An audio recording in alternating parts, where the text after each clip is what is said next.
Je m'appelle Athena Wells. J'ai 32 ans, et je viens de réaliser que je n'ai jamais vraiment été une fille au sein de ma famille.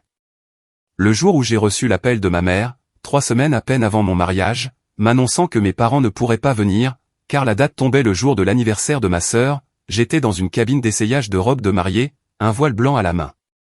32 ans à être la fille aînée. 8 ans à envoyer 2500 € chaque mois. Et un seul appel de 47 secondes pour briser toutes les illusions que j'avais jamais eues. Je n'ai pas pleuré. Je n'ai pas supplié. J'ai simplement posé le téléphone et j'ai fait quelque chose que j'aurais dû faire il y a des années. Avant de vous raconter la suite, prenez un moment pour aimer cette vidéo et vous abonner, mais seulement si vous voulez vraiment entendre le reste. D'où regardez-vous, et quelle heure est-il chez vous? Laissez un commentaire pour me le dire. Pour comprendre pourquoi un appel de 47 secondes a tout changé, je dois vous ramener aux années où l'on m'appelait le distributeur de billets familial.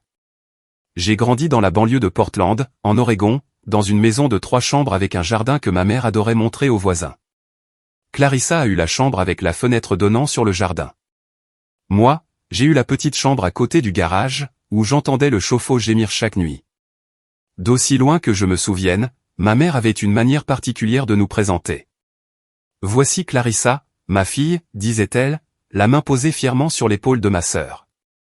Puis, presque après coup, et voici Athéna, la sœur aînée de Clarissa. Pas sa fille, la sœur de Clarissa. Comme si toute mon existence était définie par ma relation avec l'enfant chéri. À 14 ans, je travaillais à temps partiel dans une boulangerie locale pour payer mes propres fournitures scolaires. Clarissa n'a jamais eu à lever le petit doigt. Maman lui achetait de nouveaux vêtements chaque saison, le dernier téléphone, tout ce qu'elle voulait. Je portais les vêtements de mes cousines et j'ai appris à tirer le maximum de chaque euro. Quand j'ai eu 16 ans, j'ai économisé pendant 6 mois pour acheter une Toyota Corolla d'occasion. Une 2005, pare-choc cabossé, climatisation qui fonctionnait quand elle en avait envie. J'étais si fier de cette voiture. Elle représentait chaque service matinal, chaque anniversaire que j'avais passé à glacer des cupcakes pour des inconnus au lieu de célébrer avec des amis. 2 ans plus tard, quand Clarissa a obtenu son diplôme de fin d'études secondaires, maman et papa lui ont offert une Mazda 3 toute neuve. Rouge cerise, siège en cuir, tout le package. Elle le mérite, a dit maman quand elle m'a surprise en train de la fixer. Elle a travaillé si dur à l'école. Clarissa avait une moyenne de 2,8/4. J'ai obtenu mon diplôme avec 3,7, tout en travaillant 20 heures par semaine. Je ne détestais pas Clarissa. Je détestais juste que l'amour dans ma famille semble avoir un prix, et c'était toujours moi qui payais. La véritable saignée a commencé quand j'avais 24 ans. Je venais d'obtenir mon diplôme d'un community college en gestion de la restauration. Rien d'extraordinaire, mais je l'avais mérité en travaillant à temps plein comme commis de cuisine. J'ai décroché un poste de préparatrice dans un hôtel Marriott. Pour la première fois de ma vie, j'avais un salaire stable et un aperçu de ce que pouvait être l'indépendance. Puis maman a appelé. Athéna, c'est une urgence. Sa voix était tendue, comme toujours quand elle voulait quelque chose. Ton père a perdu son travail. Nous ne pouvons pas payer l'hypothèque ce mois-ci. Il nous faut 3 000 €. 3 000 €. Je n'avais pas 3 000 €, mais j'avais une carte de crédit avec une limite de 5 000 € que j'avais soigneusement protégée pour les urgences. C'était une urgence, n'est-ce pas? Mes parents risquaient de perdre leur maison. J'ai utilisé ma carte de crédit jusqu'au plafond et j'ai viré l'argent le jour même. Merci, ma chérie, a dit maman en confirmant le virement. Nous savions que nous pouvions compter sur toi. Pendant les 3 mois suivants, j'ai mangé des nouilles instantanées au petit déjeuner, au déjeuner et au dîner. J'ai pris des services supplémentaires jusqu'à ce que mes pieds me fassent mal et que mes mains se fissurent à force de faire la vaisselle. J'ai remboursé ce solde de carte de crédit centime par centime. Pendant ce temps, mes parents publiaient des photos sur Facebook de leur dîner du week-end au Red Lobster. Clarissa mettait en ligne des selfies d'une journée au spa, avec la légende moment complice mère-fille. Je me suis dit que c'était exceptionnel. Ils étaient dans une situation difficile. La famille s'entraide. Mais c'était le test, n'est-ce pas? Et je l'ai réussi trop brillamment. Alors, ils n'ont jamais cessé de m'en donner de nouveaux. Ce que je ne savais pas à l'époque, c'est que cette première urgence n'était que le premier acte d'une pièce de 8 ans, et j'étais la seule à payer les billets. 4 ans plus tard, j'ai rencontré Marcus Cole à une fête de Noël d'entreprise. J'avais alors 28 ans, je travaillais comme sous-chef dans un restaurant de charme du centre-ville. J'avais gravi les échelons depuis le poste de préparatrice, j'avais appris à faire des sauces qui pouvaient faire pleurer les hommes, et pourtant, j'envoyais encore de l'argent à la maison chaque mois. Le montant s'était stabilisé à 2500 €, réglé comme une horloge, comme une facture que je ne pouvais pas annuler. Marcus était ingénieur logiciel calme, attentionné, le genre d'homme qui écoute vraiment quand on lui parle. Il n'était pas tape à accent grave-l'œil. Il conduisait une Honda Civic et portait le même blazer bleu marine à chaque événement. Mais quand il me regardait, il me voyait moi. Pas ce que je pouvais lui donner, juste moi. 3 mois après le début de notre relation, il a remarqué quelque chose. Athéna, pourquoi vires-tu autant d'argent à tes parents chaque mois? Il m'aidait à créer un tableur budgétaire. Son langage de l'amour, apparemment, c'était les formules Excel. C'est plus que ce que la plupart des gens paient en loyer. Je me suis figé. Personne ne m'avait jamais posé cette question. Parce que si je ne le fais pas, je suis une mauvaise fille, ai-je dit. Les mots sont sortis avant que je puisse les arrêter. Marcus a posé sa tasse de café. Il m'a regardé avec ses yeux bruns stables, sans jugement, juste de l'inquiétude. Et si on faisait le suivi, a-t-il dit lentement. Chaque euro que tu leur as envoyé depuis que tu as commencé à travailler, juste pour que tu saches exactement où tu en es. Ce soir-là, nous avons créé un tableur ensemble. Date, montant, raison listée dans la colonne des notes, réparation de voiture d'urgence, manuel de Clarissa, facture médicale, aide pour l'hypothèque, encore. Les chiffres ont grimpé plus haut que je ne l'imaginais. Beaucoup plus haut. Tu n'es pas une mauvaise fille, Athéna, a dit doucement Marcus, sa main couvrant la mienne. L'amour n'est pas censé être un prêt que l'on ne peut jamais rembourser. Ce tableur allait devenir le document le plus important de ma vie. Je rêvais de posséder une boulangerie depuis l'âge de 16 ans. Tout a commencé avec ma grand-mère, la mère de ma mère, bien que l'on ne s'en douterait pas vu la différence de traitement. Grand-mère Ruth vivait dans une petite maison avec une cuisine qui sentait la cannelle et le beurre. Elle m'a appris à faire ces fameux roulés à la cannelle maison, en pétrissant la pâte jusqu'à ce que mes bras me brûlent, en regardant le glaçage couler juste comme il faut. Tu as un don, Athéna, disait-elle, de la farine poudrant ses cheveux argentés. Ses mains ont été faites pour créer quelque chose de doux dans un monde qui est souvent amer. Elle est décédée quand j'avais 19 ans. Elle ne m'a laissé que ses recettes et un médaillon que je porte encore tous les jours. Mais le rêve est resté. À 29 ans, j'avais commencé à prendre des commandes de gâteaux personnalisés le week-end. Gâteaux de mariage, gâteaux d'anniversaire, des créations complexes qui prenaient des heures à décorer. J'ai mis de côté chaque euro que je pouvais, rêvant d'une petite boutique avec mon nom sur la porte. Quand j'ai finalement parlé de mes projets à ma mère, elle a ri. Une boulangerie, Athéna? Sois réaliste. Sais-tu combien de petites entreprises font faillite la première année? Elle a secoué la tête comme si j'avais suggéré d'ouvrir un casino sur la Lune. Tu as un travail stable. Pourquoi jetterais-tu ça par la fenêtre? Clarissa a ajouté depuis le canapé, sans même lever les yeux de son téléphone, tu vas sérieusement vendre des cupcakes pour gagner ta vie? C'est tellement pittoresque. Papa n'a rien dit. Il ne disait jamais rien. Ce Noël-là, ils ont offert à Clarissa un set de club de golf haut de gamme, pour le réseautage, a expliqué maman, tandis que j'ai eu une carte cadeau pour Target. Le message était clair, mes rêves ne valaient pas la peine d'investir. Je n'avais de valeur que pour ce que je pouvais leur donner. Mais j'ai continué à économiser. Certains rêves sont trop précieux pour que d'autres les tuent.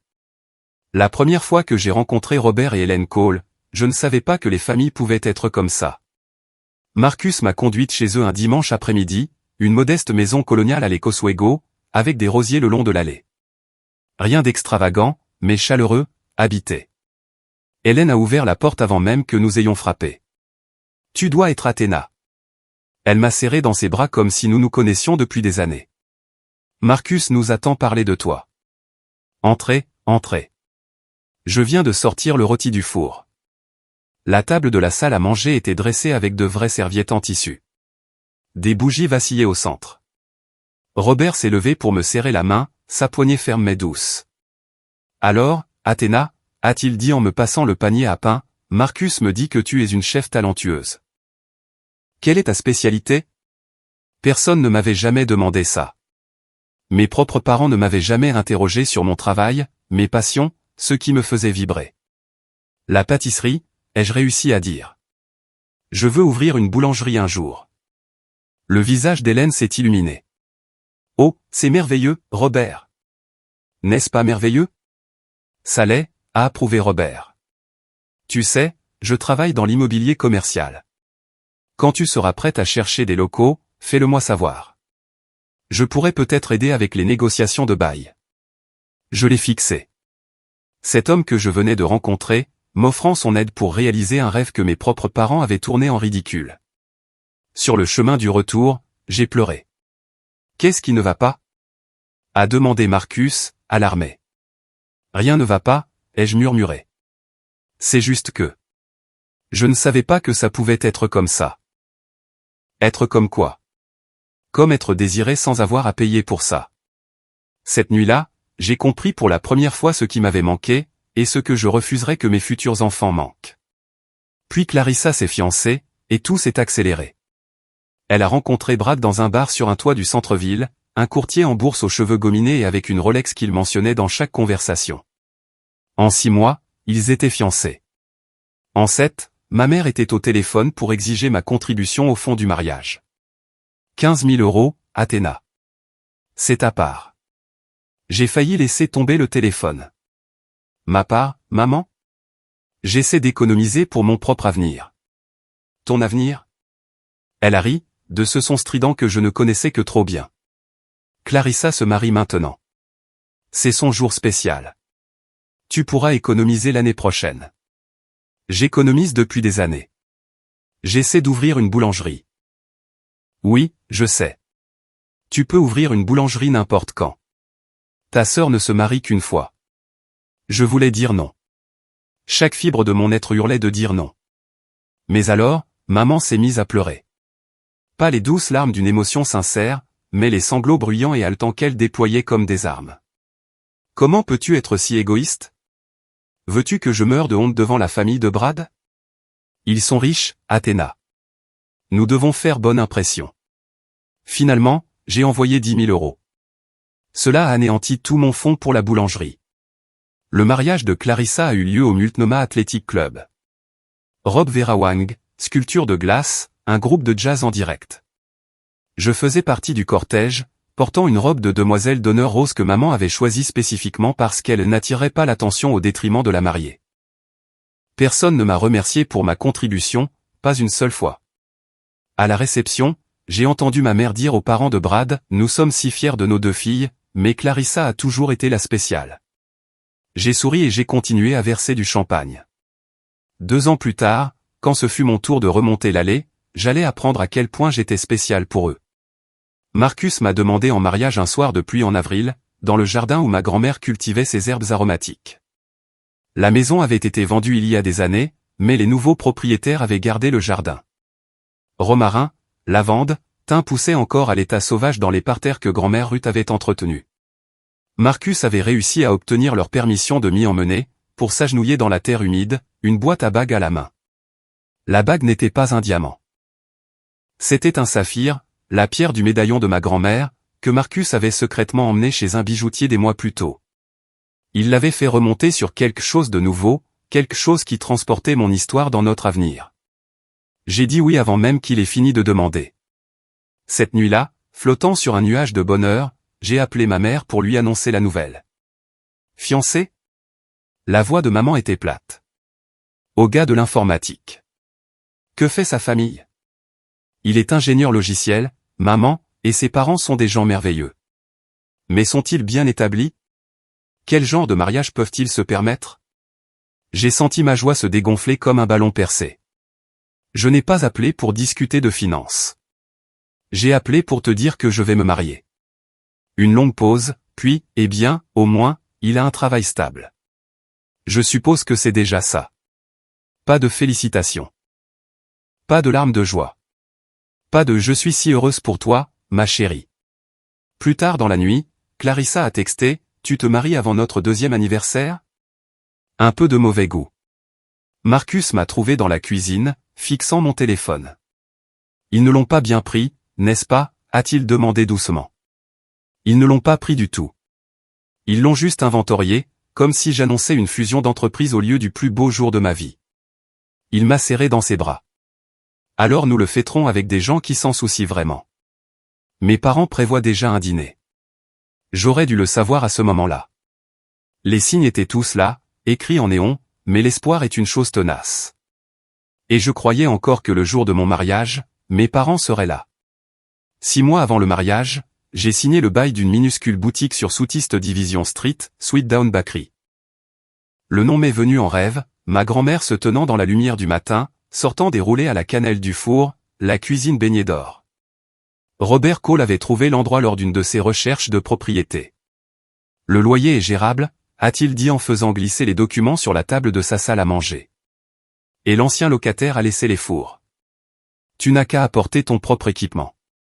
Hélène m'a apporté un présentoir à gâteau vintage d'une vente de succession. Pour te porter chance, a-t-elle dit en me le tendant. J'envoyais toujours 2500 € par mois à mes parents, même en raclant les fonds de tiroir pour les cautions et le premier mois de loyer. J'étais tellement à court que je sentais que j'allais craquer. Mais j'ai refusé d'arrêter. Pas encore. La famille, c'était la famille, même quand la famille ne ressemblait pas à une famille. Quand j'ai montré à ma mère des photos de la boulangerie, elle a plissé les yeux devant l'écran de son téléphone. C'est petit, a-t-elle dit. Es-tu sûr d'avoir assez de clients? Il faut bien commencer quelque part, maman. Je m'inquiète juste que tu gaspilles de l'argent. Clarissa parle d'ouvrir un salon de manucure. Peut-être que tu pourrais l'aider à démarrer à la place. Je n'ai pas répondu. Il n'y avait rien à dire. Une semaine plus tard, j'étais chez Robert et Hélène, organisant mes documents fiscaux d'entreprise, quand Robert s'est arrêté sur une pile de relevés bancaires que j'avais apportés. 8 ans de virement, 2500 € mois après mois, plus les urgences plus importantes. Le total était stupéfiant. Robert n'a pas dit un mot. Il m'a juste regardé avec des yeux remplis de quelque chose que je ne pouvais pas nommer. De la tristesse, peut-être, ou de la reconnaissance.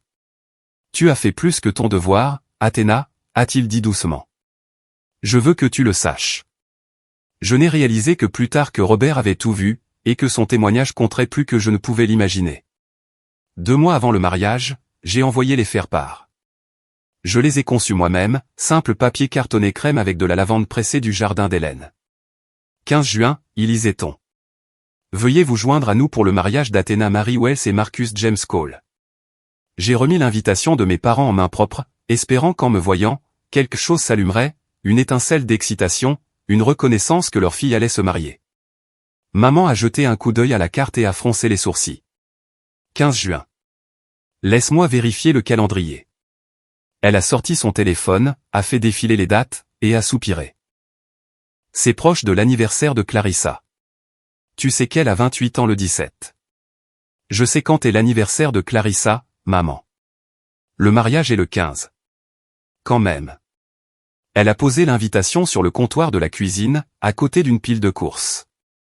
On pourrait avoir des plans.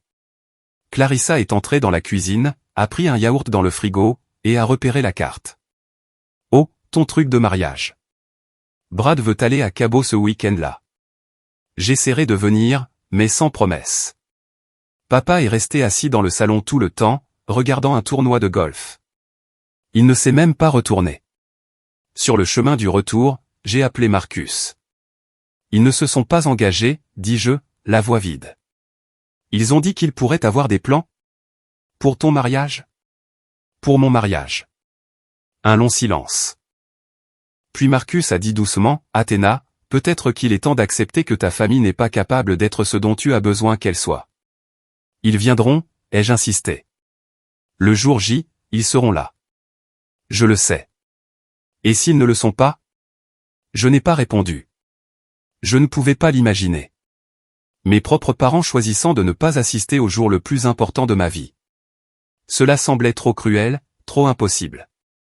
6 semaines plus tard, j'ai appris que la cruauté était exactement ce dont ils étaient capables.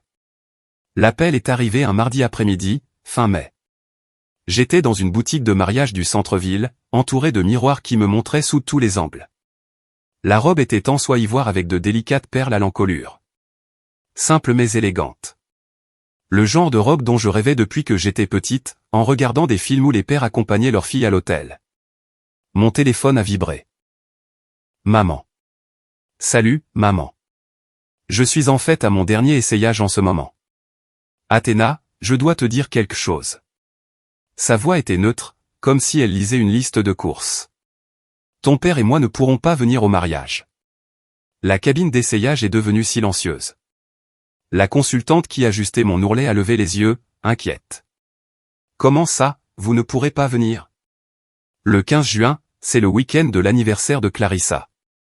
Brad lui organise une fête anticipée le 15, car ça arrange mieux leurs emplois du temps.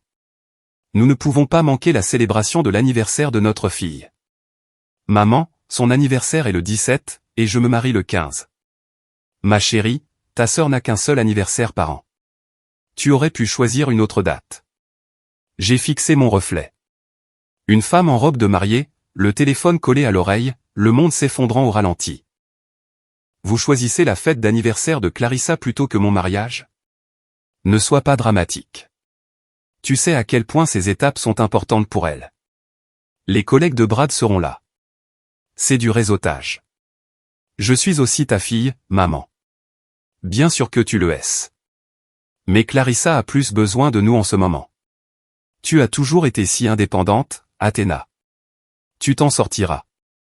47 secondes. C'est le temps qu'a duré l'appel. J'ai vérifié après. 47 secondes pour démanteler 32 ans d'espoir désespéré. Je comprends, dis-je doucement.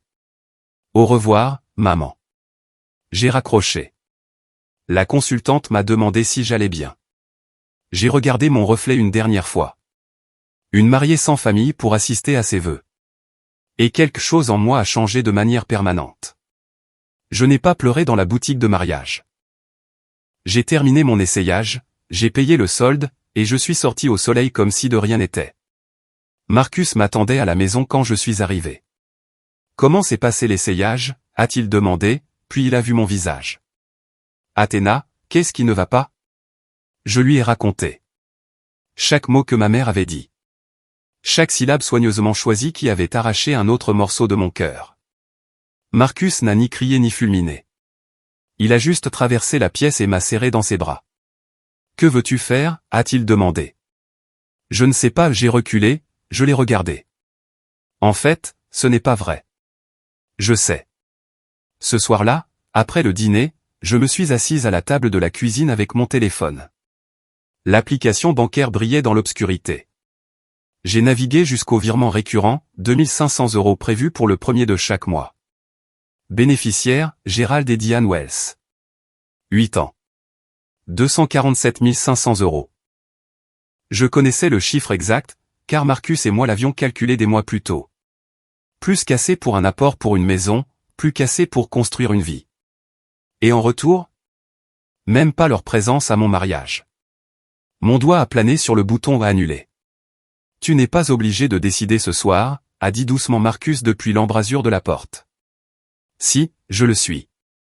Je l'ai regardé. Si j'attends jusqu'à demain, je me convaincrai du contraire. Je me dirai que peut-être ils changeront d'avis, que peut-être je surréagis. Mais je ne surréagis pas, n'est-ce pas? Non, a-t-il dit. Tu ne le fais pas, j'ai appuyé sur annuler, puis sur confirmer. L'écran s'est rafraîchi. Le virement récurrent a disparu, remplacé par un espace vide. Je n'ai pas envoyé de texto pour expliquer ma décision. Je n'ai pas appelé pour argumenter ou me justifier. J'ai simplement cessé de donner, et j'ai attendu de voir si quelqu'un me remarquerait pour autre chose que mon argent. Il le remarquerait, mais pas de la manière que j'espérais. Le 15 juin, j'ai épousé l'amour de ma vie dans le jardin de la maison de Robert et Helen Cole. 87 invités se sont rassemblés sous une canopée de guirlandes lumineuses et de roses blanches. Le temps était parfait. Ciel clair, brise légère, le genre de journée qui semblait conçue pour les commencements. Les collègues de Marcus étaient assis à côté de mes collègues du restaurant. Des amis du lycée se mêlaient aux habitués de la Sweet Down Bakery, ouverte depuis 3 mois. De mon côté de la famille, une seule personne. Tante Suzanne, la sœur cadette de ma mère, le mouton noir qui avait été mise à l'écart pour avoir refusé de prêter de l'argent à mes parents des années plus tôt. Elle a conduit 4 heures pour être là. Je n'aurais manqué ça pour rien au monde, a-t-elle dit en me serrant fort dans ses bras. Grand-mère Ruth aurait été si fière de toi. Hélène m'a aidé à enfiler ma robe. Elle n'a pas essayé de remplacer ma mère, elle a simplement comblé le vide avec grâce et chaleur, ajustant mon voile, épongeant les larmes qui menaçaient de couler. Tu ne perds rien aujourd'hui, a-t-elle murmuré. Tu gagnes tout ce que tu mérites. Robert m'a accompagné à l'hôtel. Il l'avait proposé la veille, discrètement et sans pression. Seulement si tu le veux, avait-il dit. Aucune obligation. Mais quand j'ai pris son bras et que j'ai senti la solidité de sa présence, j'ai su que j'avais fait le bon choix. J'avais préparé mon propre gâteau de mariage, citron lavande, la recette de grand-mère Ruth. Ce n'était pas traditionnel, mais rien dans ce mariage n'était traditionnel. Il avait été construit de toutes pièces par des gens qui voulaient vraiment être là. Cette nuit-là, Marcus et moi avons dansé sous les étoiles. Et j'ai ressenti quelque chose que je n'avais pas ressenti depuis des années, la paix. L'absence de mes parents me faisait mal, mais la présence de ma famille choisie remplissait des espaces que je ne savais même pas vides. Si vous avez déjà été le seul à ne pas être sur la photo de famille, vous savez ce que je veux dire. Parfois, les gens qui sont présents sont plus une famille que le sang ne le sera jamais. Si cela vous parle, laissez un commentaire disant « Je comprends ».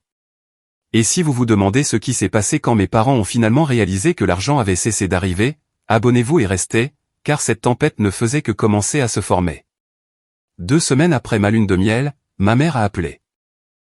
J'étais à la boulangerie, en train de glacer un gâteau à 3 étages pour une célébration d'anniversaire, quand son nom s'est affiché sur mon écran.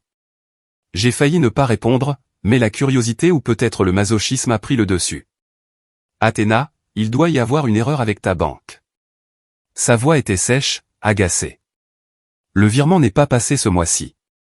Il n'y a pas d'erreur, maman. Comment ça? Je veux dire que j'ai arrêté les virements. Je n'envoie plus d'argent. Silence. Je pouvais l'imaginer, debout dans sa cuisine, le téléphone collé à l'oreille, son cerveau luttant pour traiter l'impossible. Tu as arrêté? Tu ne peux pas simplement arrêter. Nous dépendons de cet argent. Ton père et moi avons des factures. Je sais que vous avez des factures. Je les paie depuis 8 ans. Exactement. Donc, tu comprends à quel point c'est important. Je comprends que vous avez choisi la fête d'anniversaire de Clarissa plutôt que mon mariage. Je comprends qu'après 247 500 €, je n'ai même pas pu vous avoir présent pour un après-midi. Plus de silence, puis, doucement, dangereusement, alors, c'est une vengeance. Tu nous punis. Non, maman. C'est moi qui prends enfin soin de ma propre famille. Marcus et moi construisons une vie ensemble. Je dirige une entreprise. Je ne peux pas continuer à subventionner une famille qui me traite comme un distributeur de billets avec un cœur qui bat. Comment oses-tu? Je ne demande pas la permission. Je t'informe d'un changement. Athéna Marie Wells, si tu fais ça, tu le regretteras. La famille, c'est pour toujours. Quand tu auras besoin de nous, nous ne serons pas là pour toi. J'ai failli rire. Quand avait-il jamais été là pour moi? Au revoir, maman. J'ai raccroché et je suis retourné à mon glaçage. Mes mains tremblaient, mais mon cœur était stable. Elle avait dit que je le regretterais. 6 mois plus tard, ce serait elle qui apprendrait le regret. La campagne de culpabilisation a commencé dans les 48 heures. D'abord, l'appel de papa, la première fois qu'il composait volontairement mon numéro depuis des années. Athéna, ma chérie, ta mère pleure depuis 2 jours. Elle ne peut ni manger, ni dormir. Tu lui brises le cœur. Elle a brisé le mien en premier, papa. Ce n'est pas la même chose. Nous sommes tes parents. Nous avons tant sacrifié pour vous élever, les filles. Avez-vous sacrifié, papa, ou est-ce moi? Il n'a pas eu de réponse à ça. Puis sont venus les textos de Clarissa, rapides et furieux. Maman m'a dit ce que tu as fait. Comment peux-tu être si cruel? Ils t'ont littéralement élevé et c'est comme ça que tu les rembourses? Tu es incroyablement égoïste. Certains d'entre nous ne gagnent pas autant d'argent que toi. Je n'ai répondu à aucun d'eux. La seule voix de la raison est venue de tante Suzanne, qui a appelé un soir alors que je fermais la boulangerie. Ta mère m'a téléphoné pour me demander de l'argent, a-t-elle dit sèchement. La première fois qu'elle me parle en 5 ans. Je lui ai dit ce que je lui avais dit à l'époque, ce n'est pas mon problème. A-t-elle dit quelque chose sur moi? Oh, plein de choses. Selon elle, tu es devenue sans cœur et ingrate. Elle a aussi mentionné que tu as abandonné la famille dans leur beurre de besoin. Suzanne a fait une pause. Athéna, sais-tu ce que ta mère a fait à ta grand-mère? Exactement la même chose. Elle l'a saigné à blanc jusqu'à ce qu'il ne reste plus rien, puis l'a blâmé de ne pas avoir plus à donner. Le schéma. Il avait été juste devant moi toute ma vie. Cette nuit-là, allongé à côté de Marcus dans le lit, j'ai fixé le plafond et je me suis demandé si je faisais ce qu'il fallait. Suis-je cruel, ai-je murmuré. Non, a-t-il dit. Tu es libre. Mais la liberté, j'apprenais, avait son propre poids. Les doutes venaient par vagues, généralement à 3 heures du matin. Je me réveillais dans l'obscurité, le cœur battant, les mêmes questions tournant en boucle dans mon esprit. Suis-je une mauvaise fille? Suis-je aussi égoïste qu'ils le disent? Le regretterai-je pour toujours? Une nuit, je me suis glissé hors du lit et me suis assise sur le sol de la cuisine, les genoux ramenés contre ma poitrine, le téléphone à la main. Mon doigt a plané sur le contact de ma mère. Un appel, une excuse. Tout pourrait redevenir normal. Mais qu'est-ce qui était normal? Normal, c'était de donner jusqu'à ce que je n'ai plus rien. Normal, c'était d'être invisible, sauf quand ils avaient besoin de quelque chose. Normal, c'était une porte à sens unique qui ne s'ouvrait que lorsque l'argent passait. Marcus m'a trouvé là, à l'aube. Reviens te coucher, a-t-il dit doucement, s'asseyant à côté de moi sur le carrelage froid. Je n'arrête pas de penser que je devrais juste arranger les choses. Renvoyer l'argent. Les rendre heureux. Est-ce que ça te rendrait heureuse? La question est restée en suspens. Je n'avais pas besoin de répondre. Ce dimanche-là, nous avons dîné chez Robert et Hélène. J'ai à peine touché à ma nourriture, poussant le rôti dans mon assiette pendant que la conversation coulait autour de moi. Après le dîner, Hélène m'a pris la main. Tu portes quelque chose de lourd, ma chérie. Je le vois. Je vais bien, Hélène. Tu as le droit de ne pas aller bien. Elle a serré mes doigts. Et tu as le droit de te protéger des gens qui te font du mal, même s'ils partagent ton sang. S'aimer soi-même n'est pas égoïste. C'est de la survie. Robert s'est raclé la gorge depuis l'embrasure de la porte. J'ai vu tes relevés bancaires, Athéna, il y a des mois, quand nous faisions la comptabilité de la boulangerie. Il a croisé mon regard. 247 500 €. Tu leur as tout donné. Et ils ne sont même pas venus à ton mariage. Tu ne les as pas laissés tomber. Ce sont eux qui t'ont laissé tomber. Pour la première fois en des semaines, j'ai senti le nœud dans ma poitrine se desserrer. Je n'étais pas une mauvaise fille. J'étais une fille qui avait enfin cessé de payer pour un amour qui n'avait jamais été à vendre. 8 mois ont passé, et la vie a commencé à s'épanouir. La Sweet Down Bakery avait trouvé son rythme. Un blogueur culinaire local nous a découvert en mars et a écrit une critique élogieuse, un joyau caché niché sur Division Street. Les commandes ont doublé, puis triplé. J'ai embauché 2 employés à temps partiel, Mia, une diplômée d'école de cuisine, et Devon, un père célibataire cherchant des horaires flexibles. La boulangerie devenait ce que j'avais toujours rêvé qu'elle soit, un endroit où les gens venaient non seulement pour les roulés à la cannelle et les sablés à la lavande, mais pour la chaleur. Les habitués se connaissaient par leur nom.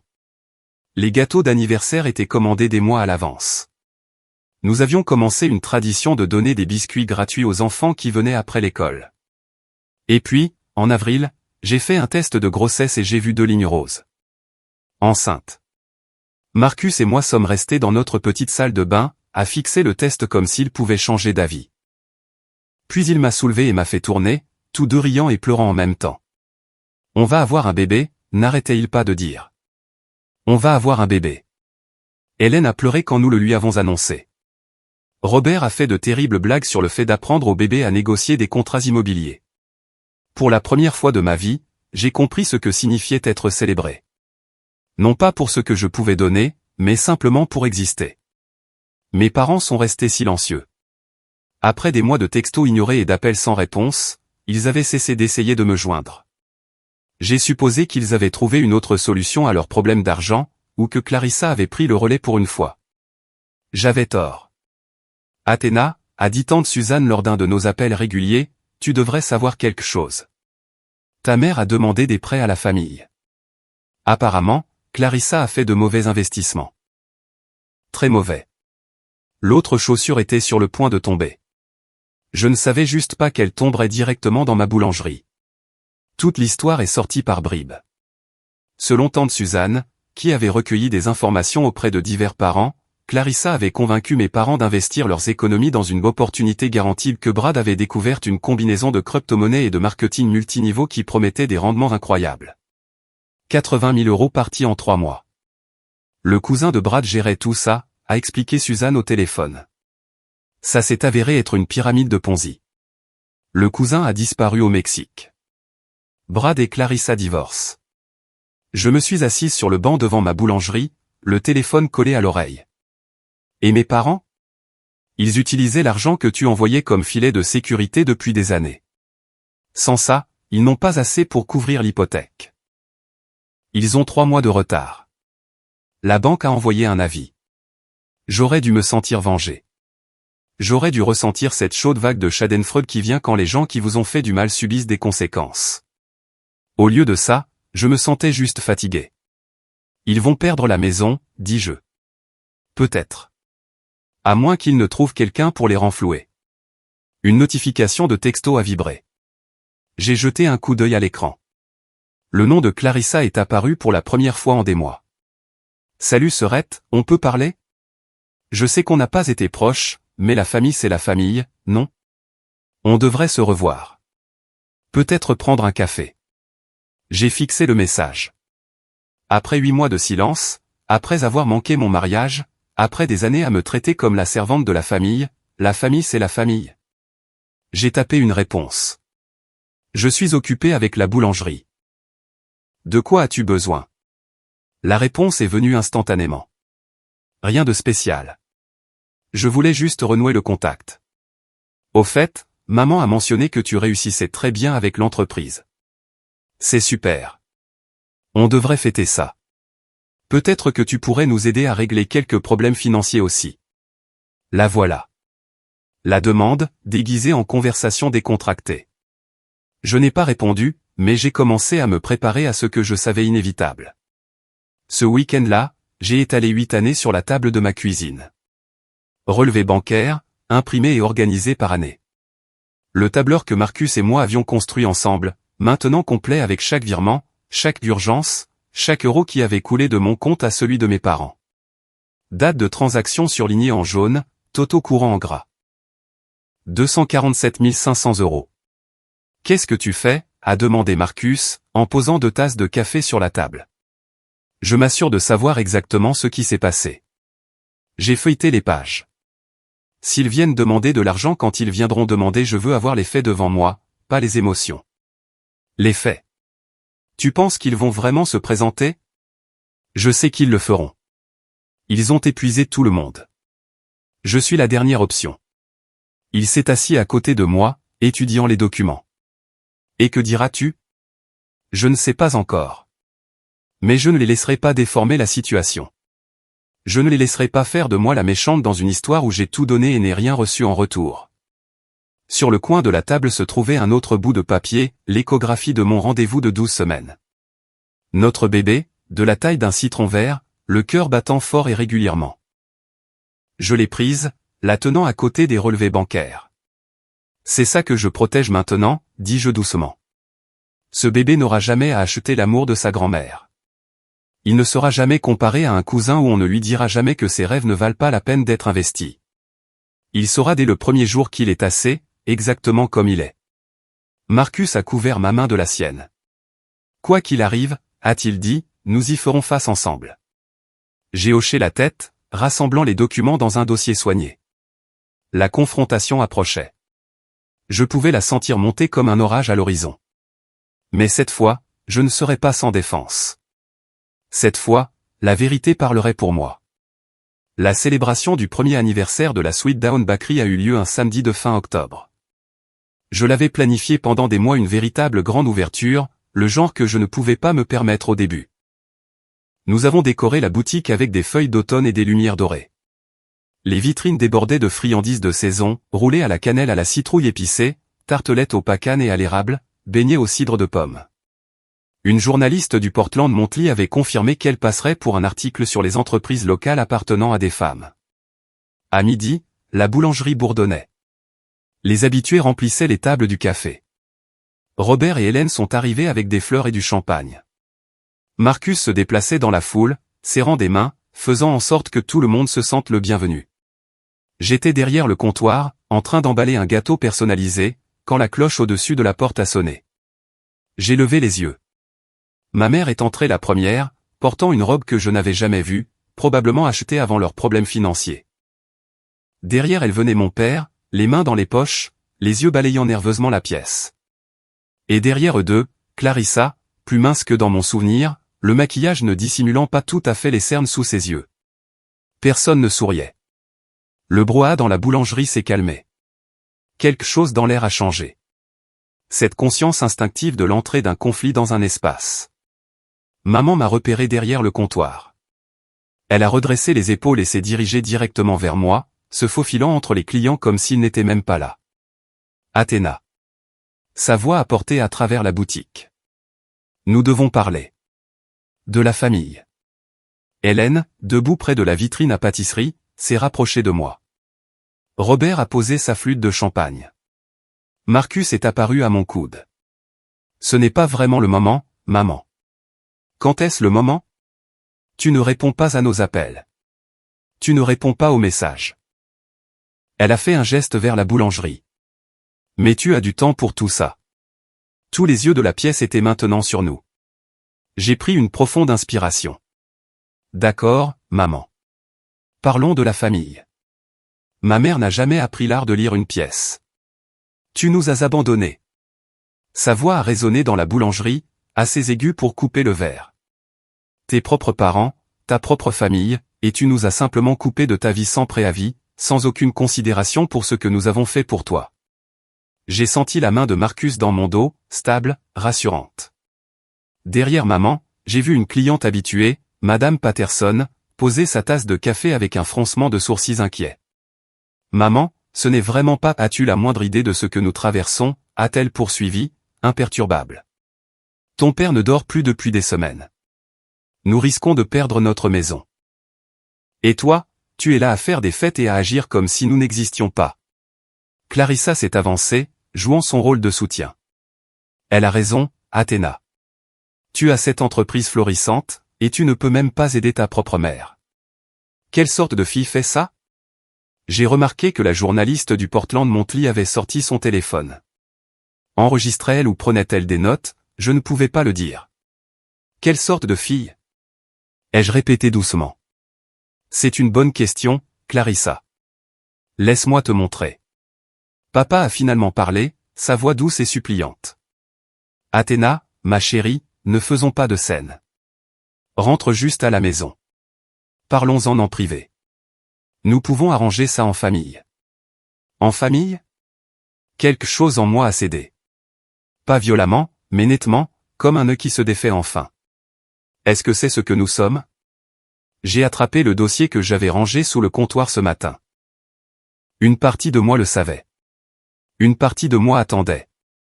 Vous êtes venu ici pour demander de l'argent, dis-je en posant le dossier sur le comptoir. Vous êtes venu devant tous ces gens en espérant me faire honte et me faire signer un chèque. Alors, faisons ça correctement, maman.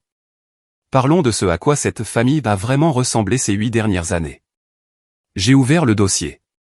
Ce sont des relevés bancaires, dis-je en étalant les pages sur le comptoir. 8 ans de virement de mon compte au vôtre. Veux-tu connaître le total, maman? 247 500 €. Le chiffre flottait dans l'air comme de la fumée. Le visage de ma mère est devenu pâle. La bouche de Clarissa s'est ouverte. Mon père a fixé les documents comme s'ils allaient prendre feu. Chaque mois, ai-je poursuivi, en gardant ma voix égale, je vous ai envoyé 2500 €, parfois plus en cas d'urgence. Le mariage de Clarissa, 10 000 € de mes économies. La chirurgie de papa, 8 000 €, qui, j'ai appris plus tard, était en fait pour un voyage de golf. La fuite de canalisation l'année dernière. Le week-end au spa de Clarissa.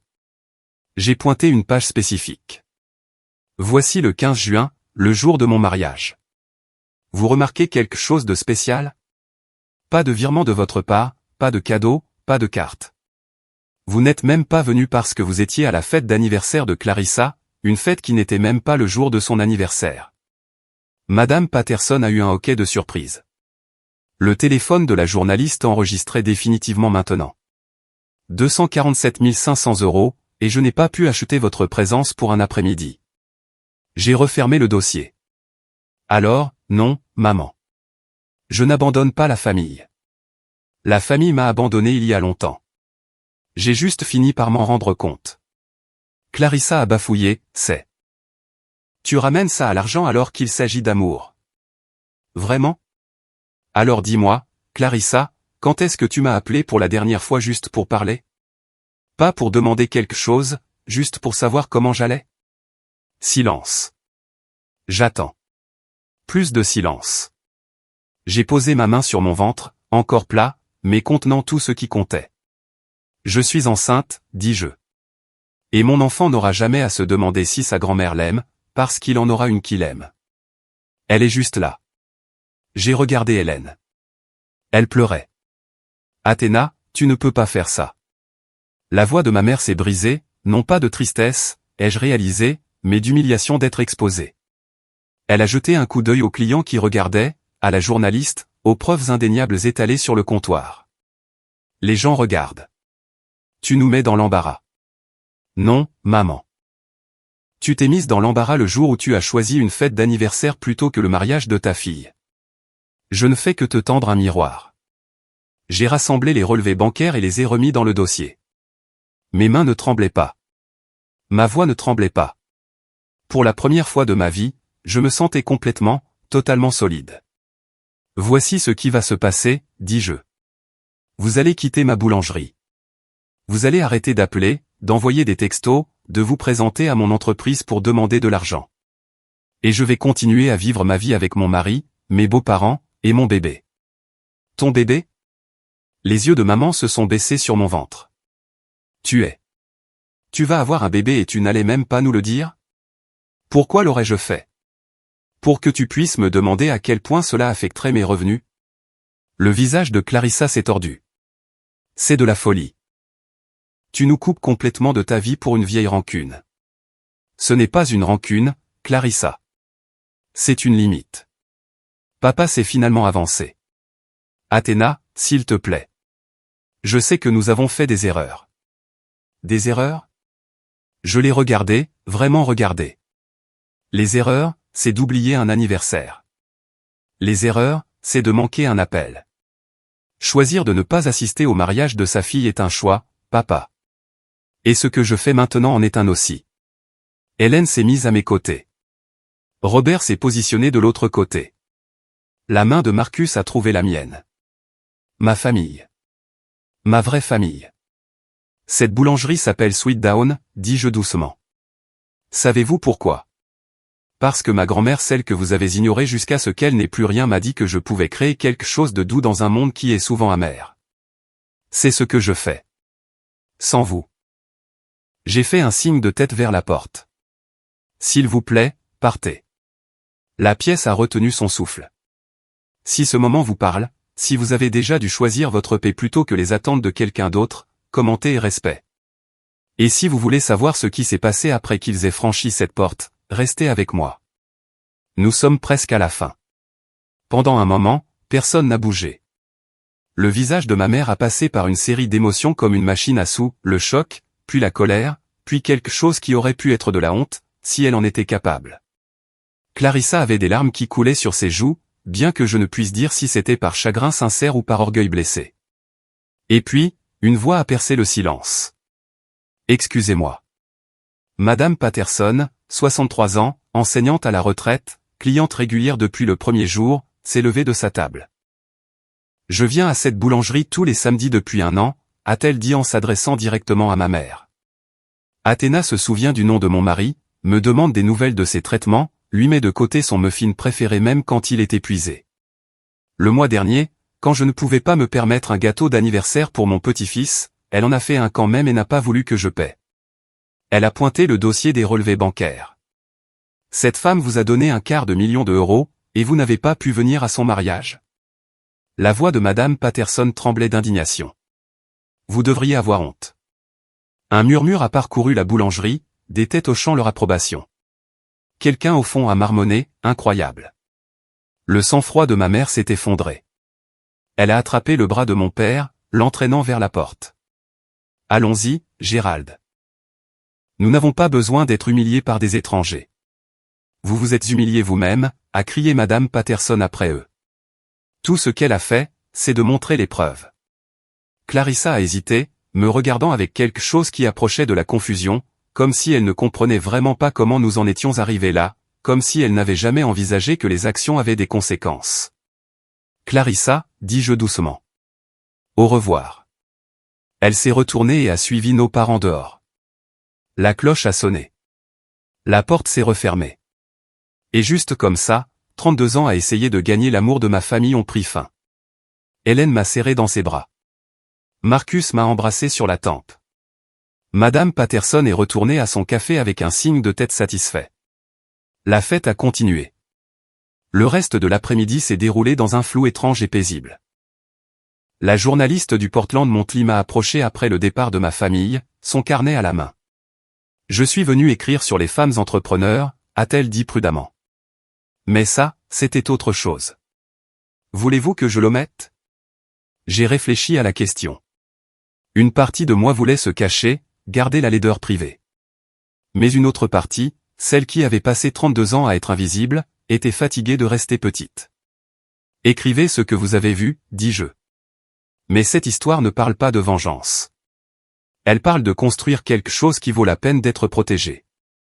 Elle a hoché la tête, a griffonné quelque chose, et a commandé une boîte de roulés à la cannelle. Le soir, la foule s'était éclaircie. Marcus a balayé le sol pendant que j'essuyais les tables. Robert et Hélène ont insisté pour faire la vaisselle malgré mes protestations. Laisse-nous aider, a dit fermement Hélène. C'est ce que fait la famille. Je me suis arrêté, un chiffon à la main, les regardant travailler ensemble dans ma cuisine. Robert racontait de terribles blagues. Hélène faisait semblant d'être agacée. Marcus riait des deux. C'était ma famille maintenant. Pas par le sang, mais par le choix. En étant présent.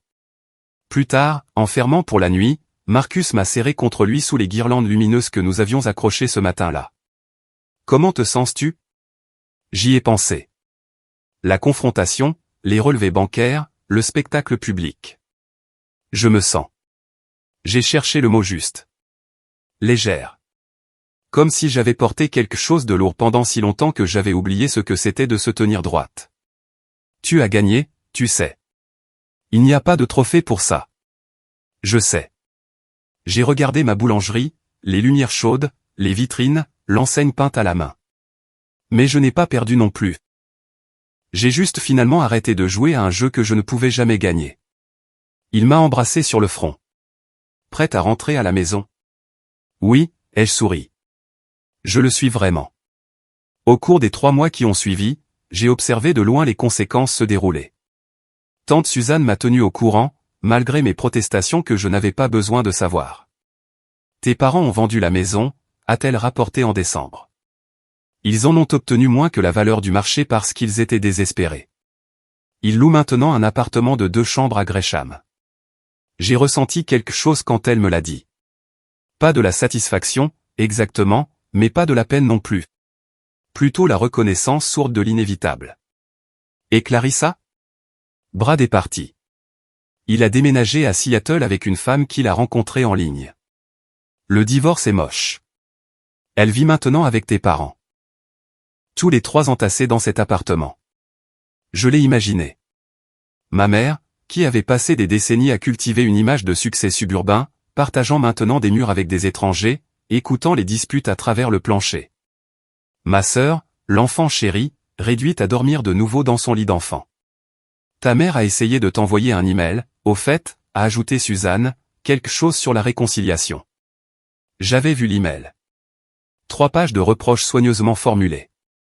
Comment j'avais mal interprété leur amour. Comment chaque famille a ses difficultés.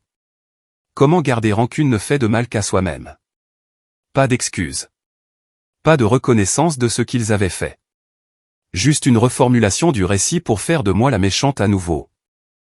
J'ai transféré l'email à un avocat que Marcus m'a recommandé, non pas pour poursuivre, juste pour documenter au cas où ils essaieraient quelque chose de plus agressif. Que devrais-je lui dire, a demandé tante Suzanne. Si elle me demande de tes nouvelles? J'y ai pensé.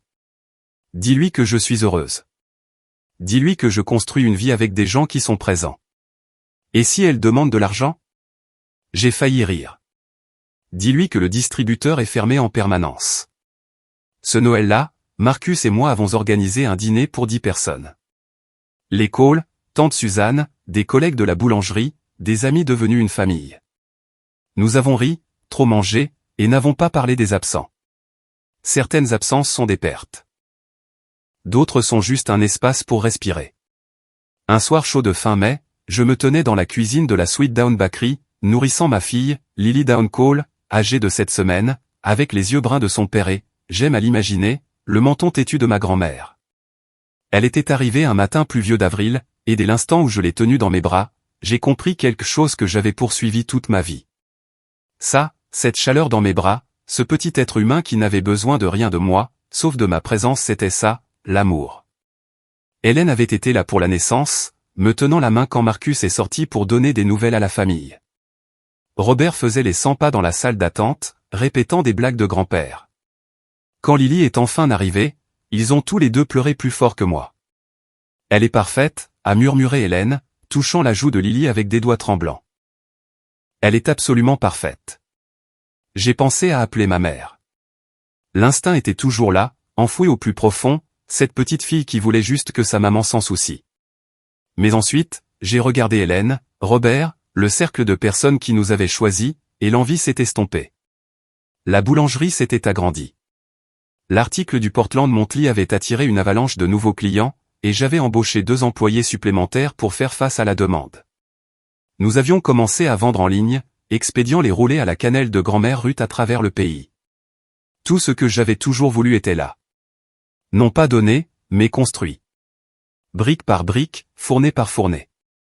Une nuit, en berçant Lily pour l'endormir dans notre salon, je lui ai fait une promesse silencieuse. Tu ne te demanderas jamais si ta mère t'aime. Tu ne te sentiras jamais comme un fardeau. Ta valeur ne sera jamais mesurée en euros transférés ou en faveur due. Tu seras célébré pour ton existence. Rien de plus, rien de moins. Elle a bâillé, ses petits poings se sont desserrés, et elle s'est endormie contre ma poitrine. Dehors, le soleil se couchait, doré sur Portland. Une nouvelle aube, en effet. Marcus m'a demandé une fois, dans cette heure calme après que Lily se soit endormie, si j'avais des regrets. Nous étions assis sur le porche arrière, à regarder les lucioles clignoter dans le jardin. La question m'a prise au dépourvu, non pas parce qu'elle était inattendue, mais parce que je devais vraiment y réfléchir. Je regrette le temps, ai-je finalement dit. 8 ans à espérer qu'il change. 8 ans à envoyer de l'argent comme des offrandes à des dieux qui n'écoutaient jamais. Mais pas la fin. Non, pas la fin. J'avais commencé une thérapie 3 mois après la confrontation à la boulangerie, quelque chose que Marcus avait gentiment encouragé et qu'Hélène avait, pas si gentiment, insisté. Ça a aidé, d'avoir un professionnel pour dénouer les nœuds que je m'étais fait moi-même, de comprendre que le comportement de mes parents ne me concernait pas, que leur incapacité à m'aimer correctement était leur échec, pas le mien. Un après-midi, j'ai écrit une lettre, non pas pour l'envoyer, juste pour moi. Chère Athéna à 24 ans, je sais que tu es sur le point de virer 3000 € à des gens qui ne te remercieront pas. Je sais que tu crois que cela te vaudra une place à la table. Ce ne sera pas le cas. Voici ce que j'aimerais pouvoir te dire, tu n'es pas obligé d'acheter un amour qui devrait être donné gratuitement. Tu n'es pas égoïste d'avoir des besoins. Et la famille que tu cherches n'est pas celle dans laquelle tu es né, c'est celle que tu construiras. Ouvre la boulangerie plus tôt. Fais confiance à Marcus plus tôt. Pleure moins, économise plus. Mais surtout, pardonne-toi d'avoir mis si longtemps à comprendre ce que tu méritais. Le voyage a compté, même les parties douloureuses. Avec amour, Athéna à 33 ans. J'ai gardé la lettre dans le tiroir de mon bureau, à côté de la première échographie de Lily et de l'acte de propriété de la Sweet Down Bakery. La preuve que les fins peuvent aussi être des commencements. Que certaines pertes sont en fait des libérations. Que la maison n'est pas toujours là d'où l'on vient. Parfois, c'est là où l'on décide de rester. La lettre est arrivée un mardi, un an après la confrontation à la boulangerie. Pas d'adresse de retour, mais j'ai immédiatement reconnu l'écriture, la cursive serrée de mon père, le même style qui avait signé mes bulletins scolaires d'enfance sans commentaire. J'ai failli la jeter sans l'ouvrir, mais quelque chose m'a fait hésiter. Athéna, je sais que je ne mérite pas de t'écrire. Ta mère n'est pas au courant de cette lettre, et je préférerais que cela reste ainsi. J'ai pensé au jour de ton mariage, celui que j'ai manqué. J'y pense depuis un an maintenant, en fait, rejoint le moment où ta mère nous a dit que nous allions à la fête de Clarissa à la place. J'aurais dû dire quelque chose. J'aurais dû monter dans la voiture et venir te voir quand même. Je ne l'ai pas fait. J'ai passé toute ma vie à ne rien dire, à ne rien faire, à laisser ta mère prendre les décisions parce que c'était plus facile que de se battre. Je me disais que je maintenais la paix. Mais en réalité, j'étais juste un lâche. Je ne m'attends pas à ce que tu me pardonnes. Je ne demande pas d'argent. Nous nous en sortons, à peine, et c'est plus que ce que nous méritons. Je voulais juste que tu saches que je suis fier de toi. Je l'ai toujours été, même si je ne l'ai jamais dit. Je suis fier de ta boulangerie. Je suis fier de ton mari.